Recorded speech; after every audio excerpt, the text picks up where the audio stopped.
الرحمن الرحیم نحمد و نصلی و نسلم علی رسولہ الکریم اما بعد فاعوذ باللہ من الشیطان الرجیم بسم اللہ الرحمن الرحیم ان اللہ لا یغیر ما بقوم حتی یغیروا ما بانفسہم صدق اللہ العظیم۔ قابل احترام ناظرین اور سامعین، آج ہمارے ملک پاکستان میں الیکشن کی طرف اور الیکشن کے دن بھی چل رہے ہیں اور بڑے زور و شوروں سے لوگ اس کی تیاری بھی کر رہے ہیں، لیکن انسان کے دل میں ایک سوال ہمیشہ پیدا ہوتا ہے اس الیکشن کے وقت میں کہ میں جسے ووٹ دے رہا ہوں آیا وہ ووٹ کا حقدار ہے بھی یا نہیں۔ ہر بندے کے دل میں یہ سوال ضرور آتا ہے کہ میں جسے ووٹ دے رہا ہوں آیا وہ اس ووٹ کا حقدار ہے یا نہیں، اور میں جسے ووٹ دے رہا ہوں کیا میں صحیح کر رہا ہوں یا غلط کر رہا ہوں۔ میرے دوستو، ووٹ کسے دینا چاہیے، سب سے پہلے ہمیں اس بات کو سمجھنا ضروری ہے۔ اب جہاں سے یہ ہماری خلافت اور بادشاہت کا دور چلا ہے، ہم وہاں سے دیکھتے ہیں کہ بادشاہت ملی کس کو، ووٹ کس کو دیا گیا۔ رسول اللہ صلی اللہ علیہ وسلم نے اپنے بعد حضرت ابوبکر صدیق رضی اللہ تعالی عنہ کو اپنے مصلی کا وارث بنایا، اور حضرت ابوبکر صدیق رضی اللہ تعالی عنہ میں کیا کیا صفات تھیں۔ حضرت ابوبکر صدیق رضی اللہ تعالی عنہ قرآن کے قاری بھی تھے، محدث بھی تھے،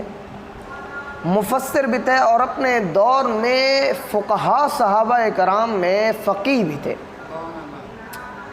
حضرت ابوبکر صدیق رضی اللہ تعالی عنہ کے ہاتھ پر تمام صحابہ کرام نے بیعت کی، اور ان کا یہ بیعت کرنا ہی ان کے ہاں ووٹ تھا،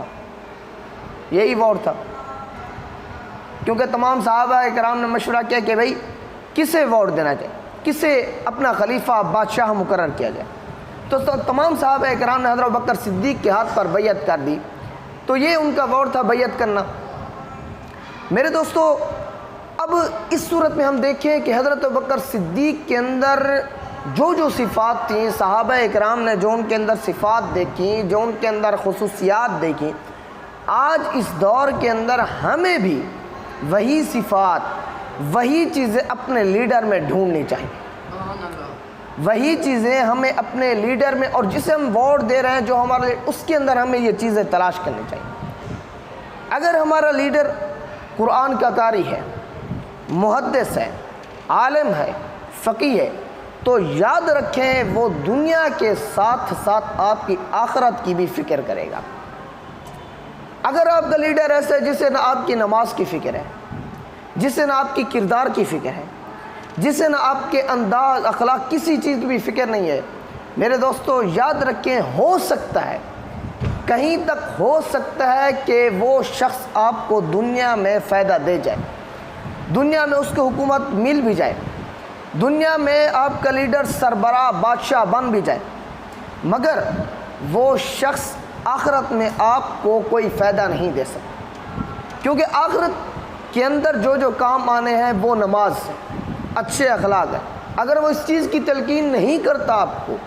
وہ خود کسی کو گالیاں دیتا ہے، وہ خود کسی کی توہین کرتا ہے، کسی کے بارے میں غلط زبانی کرتا ہے، وہ آپ کو کیا تلقین کرے گا کہ آپ اچھے اخلاق اپنائیں۔ لیڈر ایسا ہونا چاہیے کہ جیسے حضور پاک صلی اللہ علیہ وسلم خود تھے، آپ صلی اللہ علیہ وسلم کے بعد آپ کے صحابہ تھے، ابوبکر صدیق تھے، حضرت عمر فاروق تھے، عثمان غنی رضی اللہ تعالیٰ عنہ۔ ذوالحج کا مہینہ حضرت عثمان غنی کا مشہور واقعہ کہ کتنی ظلم اور بے دردی سے حضرت عثمان غنی رضی اللہ تعالیٰ عنہ کو شہید کر دیا گیا، لیکن حضرت عثمان غنی رضی اللہ تعالیٰ عنہ نے کسی کے خلاف کوئی جنگ کا اعلان نہیں کیا۔ آج ہمارے ہاں تو چھوٹی سے چھوٹی بات بھی ہو جائے تو وہ بات جان لینے اور دینے تک آ جاتی ہے۔ تو میرے دوستو،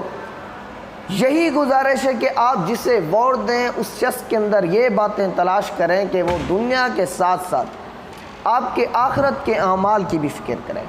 جو آپ کی نماز کی فکر کرے،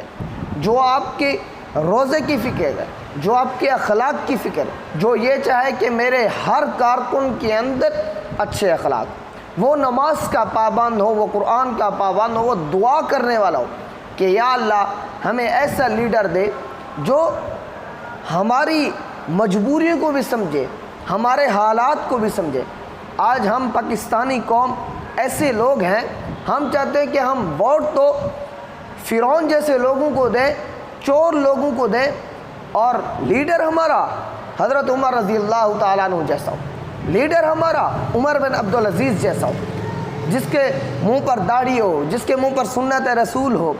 جو نماز کا پابند ہو۔ میرے دوستو ایسا کہہ سکتا ہے فرعون بھی کبھی نبی کا تابع ہوا؟ قارون بھی نبی کا تابع ہوا؟ نہیں۔ اس لیے ایسے لیڈر کا انتخاب کریں جس کے چہرے پر بھی سنت رسول ہو، جس کے چہرے سے لگے کہ یہ واقعی محمد الرسول اللہ صلی اللہ علیہ وسلم کا، اور آپ صلی اللہ علیہ وسلم کے بعد آپ صلی اللہ علیہ وسلم کے صحابہ کا، اور آپ صلی اللہ علیہ وسلم کے بعد تمام انبیاء کے علم کا وارث ہے یہ شخص۔ اس شخص کو آپ ووٹ دیں۔ میں کسی پارٹی کی طرف آپ کو تلقین نہیں کر رہا، کسی کی طرف میں بس آپ کو یہ نشانیاں بتا رہا ہوں کہ آپ ووٹ کسے دینا چاہیں۔ تو میری یہ باتیں سن کر اس بات کو بھی آپ محسوس نہ کریں کہ میں کسی پارٹی کسی جماعت کی طرف اشارہ کروں، نہیں، بالکل بھی نہیں۔ آپ ووٹ عمران خان کو دیں، آپ ووٹ نواز شریف کو دیں، آپ ووٹ مولانا فضل الرحمان صاحب دامت برکاتہم العالیہ کو دیں، یا آپ تحریک لبیک پاکستان کے مولانا سعد حسین رضوی صاحب کو دیں، آپ جسے چاہیں دیں۔ یہ آپ کا اپنا فیصلہ، یہ آپ کے